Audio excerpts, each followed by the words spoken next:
Hey, I'm Alex Radcliffe from Board Game Co, and this is the final Gencon preview. 3 Gencon previews all going up in the same week. If you missed it, my first 2 was I did 15 small box games that I recommend you try or buy at Gencon. Then there was 15 large box games that I recommend you try or buy at Gencon. Like, to be clear, I'm not saying go home with like 30 games. I'm saying try them out, check them out, see if they even capture your interest or attention. Maybe you've already played half of them. Basically, they are 30 games divided up into small and large boxes that I think are very good and worth checking out. But today we have probably the shortest video in the series because I have the least information about these 15 games, but also the most exciting to me personally. To be clear, these aren't recommendations. Well, some might be recommendations. We'll talk about that. But these aren't, for the most part, these aren't recommendations so much as things that I personally want to know the most about. I did what I usually do for these videos. I went through the Gencon preview list over on Board Game Geek, and I went through the games that I think, well, I went through the list and found the games that I want to know the most about, that I'm the most interested, whether it's because the publisher, the designer, something I heard about, someone else who played it said something, whether the art just looked cool. Something about these 15 games are the games that I want to know the most about and I want to find out more about at Gencon. But that also means that in some cases I can tell you more about why I want to find out more and why I'm excited, and in some cases I'll be like, here's a reason I don't know much about the game, so it's probably going to be our shortest video yet. But the good news is that means you can get 15, not really recommendations, but things Alex is interested in the shortest amount of time. With that said, links to everything down below, both to the BGG Gencon preview list as well as to these 15 games. Let's start off, and I did rank them in order of the least excited to most excited. We're going to start off with number 15, which is Red Carpet from Devere Games. This one has me the least excited because the game it reminds me of wasn't a great game for me. It was oh my gosh, I can't remember the name of it. Was it perfect match? Perfect something? I can't remember. From the Arcane Wonders, they had a game about trying to capture the perfect shot with a bunch of rules and restrictions around it. And Devere Games seems to be doing something very similar. I am curious what's going to be different about this game. It's the same kind of vibe. You have these standees, you're trying to capture the perfect shot, but the actual rules are going to be different past that. It's not going to be the exact same game. And because Devere is interesting. For a long time, Devere was like, oh my gosh, everything they make I absolutely love. And it has shifted. Some of their games have not landed with me as much, but I still generally am excited about everything they put out. In fact, they have 2 games on today's list over here, so we'll find out more about that. But Red Carpet is something I'm intrigued by, but also a little uncertain by. We have Kronologic Cuzco 1450. I haven't yet played any of the Kronologic games. I do enjoy any kind of deduction, induction, all of that. I enjoy the logic puzzles that come with this kind of game, and I like the setting and the art of, well, I like the art of all the Kronologic games, but I definitely like the setting of this one. So I'm intrigued in this one, having not played the others, but having always wanted to play the others, but having not yet gotten around to playing the others. So Kronologic, there's a new Kronologic coming out. Check this one out. We have Class of 89, a game that I arguably know the least about. There's pattern building, ladder climbing, matching. That's just me reading the tags on the BG page. But this is coming to you from Patterson Games, and from speaking to him, he's very excited about this game. Now, theme-wise, I couldn't care less. Like, the whole theme of Class of 89, that doesn't do anything for me, but his excitement about this game is the thing that has me more compelled. As far as senior year in high school, president of the yearbook club, your responsibility to make sure every stand-up moment is captured. No idea about the gameplay on this one. I am purely excited because both Patterson, as well as his excitement around the game, him being like the designer of Distill, the owner of Patterson Games, him being excited about this particular game. We have Ice and Idols from Inside Up Games. Now, Ice and Idols is in the same kind of line as Block and Key, which is one that did not work for me, but Ice and Idols is a very different system. It's both of them are leaning into that slight gimmick on top of a game, and this one is going to have a pick up and deliver, which also doesn't work for me, which might have you questioning, why is a game that's set in a setting, set with a series of games that the other one didn't work for you, and with a mechanic that generally doesn't work for you, why is it exciting? One is the art, and I'm a sucker for good art, and 2, and more importantly, is the mechanics. There's going to be, I don't know how much we can see in this picture over here, but basically going to have tiles that you can manipulate on the board. So it's pick up and deliver, but with manipulating the board state. Now, to be clear, a game like this I don't think is going to be a top 10 game for me by any shot. This kind of game is more about the gimmick and the puzzle, but this kind of game could be fun. Now, I happen to have, I might have review coverage for you before Gen Con, I don't know. I just got a copy yesterday, so I need to read the rules and dive into it, but I might be able to get you coverage before Gen Con on this one. No guarantees. I haven't played it yet, though. I am excited to play it. I haven't played it yet. This is Ice and Idols from Inside Up Games. Then we have Galileo Galilei. This one I'm primarily excited about because I heard it compared to Pirates of Maracaibo. Not in the mechanics, and I love Pirates of Maracaibo right now, but not in the mechanics of the game, rather in the nature of the amount of decision space it gives you in a relatively short time frame. Both of them are compared to being like good, lighter Euro games, not lighter, like crunchy Euro games that give you a lot of gameplay in a relatively short time frame. And right now, because I'm loving Pirates of Maracaibo, that was enough to have me interested in Galileo Galilei. So again, intrigued by this one, don't know much about it past 50 to 100 minute playtime, 1 to 4 players, best of 3, 7.6. Again, I did see it being played recently as a Charcon. I saw this game being played. Looks intriguing, but past that is primarily the comparison to Pirates of Maracaibo in the terms of the thinkiness and decision space it gives you in a short playtime, which I don't know if it's true. All I know is I'm currently obsessed enough with Pirates of Maracaibo that just having that mentioned put this from a game that I wasn't, like, I actually had a chance to play it at Charcon. Someone was like, hey, do you want to play it? And I was like, maybe I'll get to it later. I didn't get to it later. And then later I heard it compared and I was like, now I want to play the game. So that's where I am with Galileo Galilei. Intrigued, interested, primarily because it's being compared to a game I currently love. We have Suna Valo. This is from Capstone Games, I believe. I thought it was Capstone Games. It says the Game Builders. Maybe it's the Game Builders and Capstone. Maybe Capstone is bringing it to the US. I don't know entirely. But Suna Valo, it's a 2024 title. I never heard of it until now. I was browsing the BGG Gencon list, saw this one, looked interested, saw the 2-player dedicated aspect, and then saw the mechanic of the game, which is that engine building aspect. You're going to be playing cards into these columns, activating the columns, and that's something that reminds me of Deus, which I've always loved that mechanic from Deus. Deus is a game that's always had good and bad for me, but I've always loved the mechanic of trying to escalate the activation of columns as you build things up. And so I am very intrigued with Suna Valo, both because of the 2-player dedicated player count. Whenever a game makes a dedicated player count like that, I'm always interested because inherently you're limiting the people who could be interested in that game because the people who want to play at 3 and 4 can't. So the question is always, what about the game required it to be a 2-player game? And that's always interesting to me. I'm always don't get me wrong, lots of games require specific player counts, but a game like this, a Euro game, is always interesting to me. What about this made this a 2-player game, and how is that going to play out in the game? So interested in this, the combination of the art, the general mechanics, and then seeing it on the BGG preview list.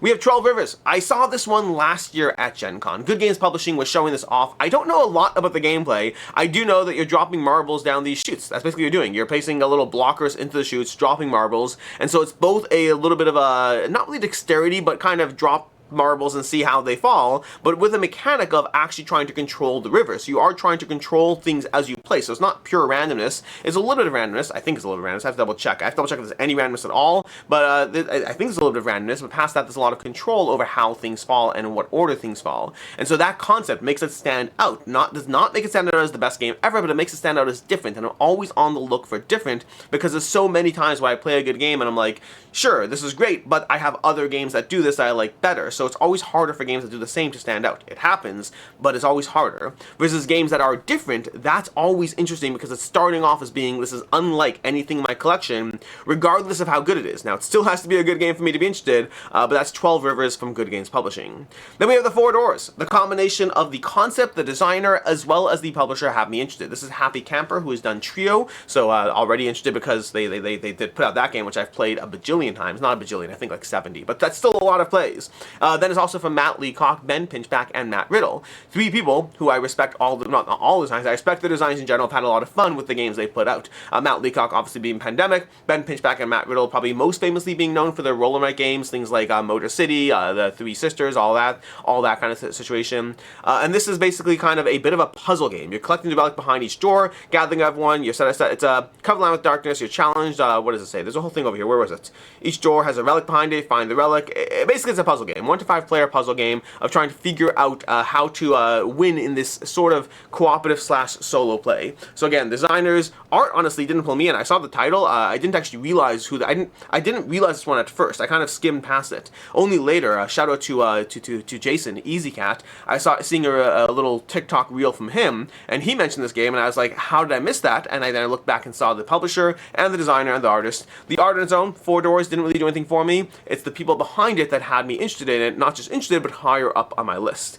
Then we have Railroad Tiles, which technically isn't eligible for this list, but the problem is I put together the games on this list before I played Railroad Tiles, meaning this list is about games that I have not played, and I've played Railroad Tiles multiple times now, because this I'm doing pre-Gen Con coverage for, so I got a copy, I've played it multiple times already, I'll be playing it more, I'll be reviewing it soon, but when I put together this list, it wasn't on this list. And had I done this in the wrong order, this would have been on my large games recommendation list, so I am keeping it here, despite having played it. But before I played it, I was Railroad Tiles. It's based on Railroad Inc., and that has me interested. It's a tile-laying game based on Railroad Inc. That has me very interested to begin with.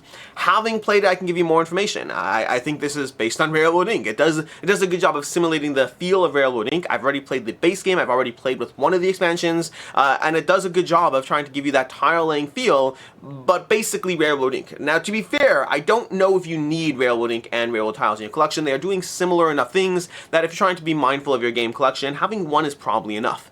For me, I definitely have a soft spot for Railroad Inc., and because of that, I enjoy Railroad Tiles, and honestly, it's one of those things where I don't think I'm getting rid of Carcassonne yet, but it's one of those things where because of how much I like Railroad Inc., I was almost like, maybe I should just get rid of Carcassonne and keep Railroad Tiles. I'm not doing it yet. I'm not doing it yet. Carcassonne's amazing. It has a place in my collection, at least for now, but so does Railroad Tiles, at least for now. It's a little on the lighter side, and again, it's similar to Railroad Inc., but I've been having fun with it. The way I'd put it is it's not like going to be one of those games that absolutely wows me, but I think it's one of those games I'm always down to play. Like, you want to play Railroad Inc.? Sure. You want to go ahead and try that new expansion? Sure. You want to mix in a little bit of Railroad World within that? Absolutely. And there's so many different modules as far as the objectives you have in each scenario, because you have different tiles that are objectives you're trying to place. And so it does mix up the gameplay a lot as you go through it. And again, I'm interested in it. I don't know the longevity on this one. This might be a game that lasts for 2 years, might be a game that lasts for 7. I don't know. It might be a game that lasts for 6 months. All I can tell you right now is I'm still at the point where I want to play through all the expansions and figure out like in the little nuances each one adds, because so far it's been a lot of fun to build out my little Carcassonne-like tile area while adding people to it and trying to score as efficiently as possible while balancing all the objectives that the game gives you. Then we have Into the Machine. Now this is an interesting one because I am very excited about this one, but it's partially because I played this at Dice Tower, or I didn't play it. I got a chance to see it played in a little bit of a demo at Dice Tower West like 3 years ago. Like, this has been a long time coming. It's from All Direct Entertainment Group. At the time, it had no art at all, and I like the art overall. Like, this is what the board looks like now. At the time, it just looked like a bunch of cards.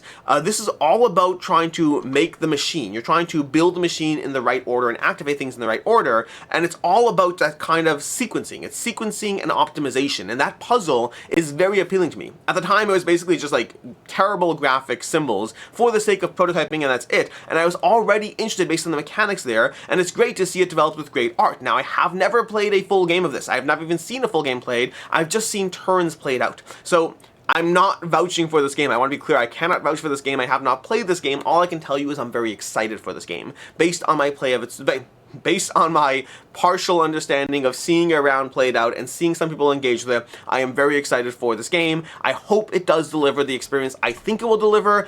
I cannot guarantee it will. Sometimes concepts sound great in theory and not and don't work in practice. But that said, if you look at the reviews in this one, because this already has like some reviews, like well, not some, has like one review. This single 10. So ignore the single 10. That's not enough. That's not enough for if anyone's making any decisions. All I can say is, having seen it years ago, I was always, honestly, I've been trying to find out what this game was for a while. I've been trying to describe it to something, specifically John D. Clear. I believe it was John D. Clear. No, it wasn't. No. Someone else at AEG showed me the game, and I was trying to tell it to him like 2 years later, trying to describe it, and he didn't understand what I was talking about. I was like, you showed me the game, and he didn't know what I was talking about. And so I was excited to see this pop up on the BGG list, because as soon as I clicked on it, I immediately recognized it. I've been waiting for this game to exist for way too long. No guarantee it'll be good.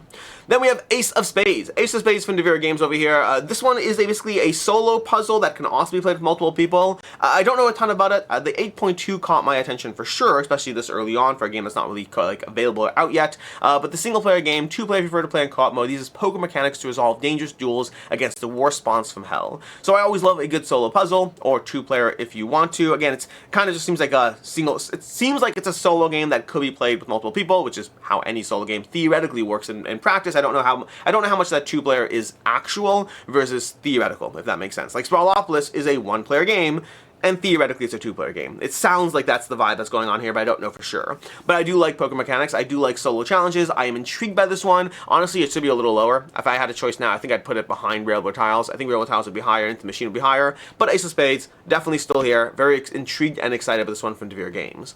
Then we have T-Witches. Again, arguably another one that possibly should have been on a different list, because on some of my other lists, I did put things that I didn't fully play, but I got a chance to partially demo, and I probably should have put T-Witches with that same logic. But I didn't, so it's here now instead. And that's because I got to play half a game of T-Witches. T-Witches, I believe, takes place across 4 rounds. I played a 2-round game of T-Witches at PAX Unplugged. I really liked it. I thought it was very, very solid. It's from Manny Vega, Sundara Tang, the op. Especially if you're thinking that this is a lighter game like Flamecraft, it's not, because it's the same team as Flamecraft effectively. Well, same designer and illustrator, not the whole team. But the art of the game is definitely cutesy and amazing, but the gameplay is very thinky and brain-burnery too. There's a lot going on in this game. It is definitely heavier than you're going to give it credit for at first glance. I think it's very rewarding. I haven't played a full game. I want to play a full game. I want to play more than a full game. I think this is a keeper. I could be wrong. Again, half a play does not a review make. I always try to say that.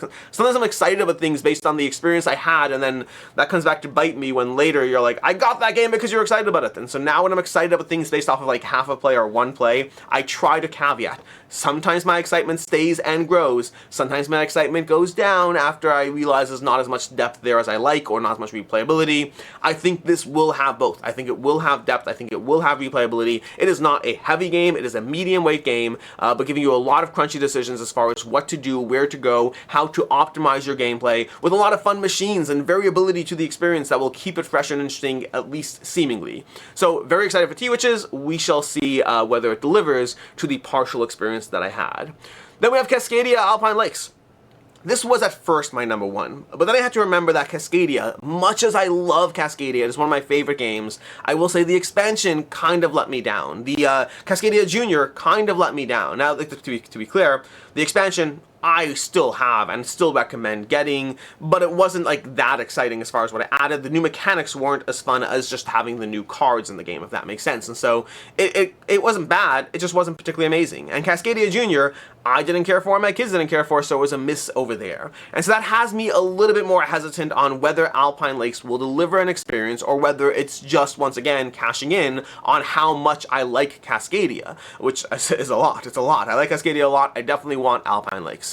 Is it going to be different enough? Is it going to be interesting? Why does this exist? Does it need to exist? Those are all questions that I am hesitant on. It's still my number 3 on this list, but there was a point where it's my number 1, and I was like, you know what?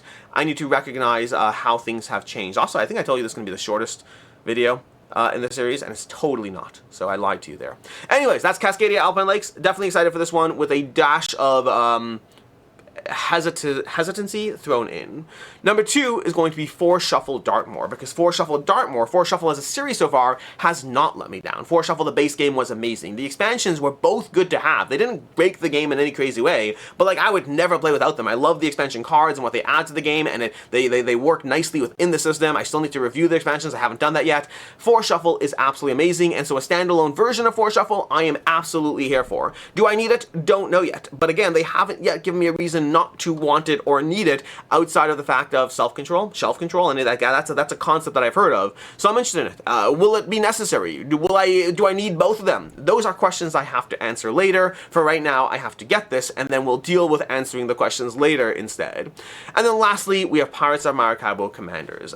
This, again, I mentioned already, you haven't seen my review for it yet because it hasn't gone up yet, and it might go up before Gen Con. We'll see. I have so many things before Gen Con, we'll see. But Pirates of Maracaibo is currently one of my obsessions, as far as one of my favorite games I've played in general, and for sure one of my favorite games I've played this year. So 2024 title, I've only played it this year. Review will be coming out at some point. I will be very positive on the game. I am so excited for anything new for Maracaibo. Not that it needs it. There's so much variability in the game, but Commanders is going to add new things to the game, specifically and shockingly, it's going to add commanders. It adds more than that. It adds new boards for the exploration track and mix and match boards, so you can have more variability to that. It adds new cards as well, so it adds a lot of things. But the main concept it does that is it adds asymmetric commanders that give you extra things to be doing along your journey. Extra ways to just cash in on stuff. Also adds new mechanics like forts to fight. So it adds new things to the Pirates of Maracaibo game. I have not played with it yet. I do have it. I actually picked up a copy at Dice Tower East, but I have not played with the Commanders expansion yet. For all I know, I'll be doing so tonight, because I would not say no to that opportunity. But Pirates of Maracaibo Commanders is Pirates of Maracaibo is currently one of my favorite games. It might be a little new to say that, but having played it a lot, it's currently one of my favorite games, and it's one that I'm very excited for the Commanders expansion to incorporate it into my gameplay sessions, so definitely check this one out if you haven't had a chance to already. That is your 2025 Gen Con preview list. I lied and told you this would be the shortest video in the series. It is the longest video in the series. I think so. I have to double check the length, but I think it's the longest one, or roughly on par with the others. But these are the 15 games that I am more excited for. I will say, if you're trying to be a little critical, I guess, I will say that the first half of the list is more uncertainty. Like, up until Four Doors is more of a things that I kind of want to find out about, and honestly, I probably should have put Ace of Spades a little bit behind on that list, but I would say Railroad Tiles, Into the Machine, Tea Witches, Cascadia, Four Shuffle, and Pirates of Maracaibo. Those are the ones that I am more than just experimentally intrigued by. Those are the ones that I really, really am optimistic about and hope that they don't let me down. Like, those top 6, was that top 6? I have to, like, move Ace of Spades, and timestamps are going to be all messed up over here. But yeah, Railroad Tiles, Into the Machine, Tea Witches, Cascadia, Four Shuffle, and Pirates of Maracaibo. Those 6, that's my, like, I really hope those are the best games-ish, sort of. I have some of them ready, but, like, so, you know what I mean. Anyways, until next time, I'm Alex Radical from Board Game Co. I hope you enjoyed this video. If you're going to Gen Con, check these games out. If you're not going to Gen Con, things don't just stay at Gen Con. Like, they do show up later. So you'll have an opportunity to check these out later. And as always, and until next time, I'm Alex Radical from Board Game Co. And I hope you have a good one.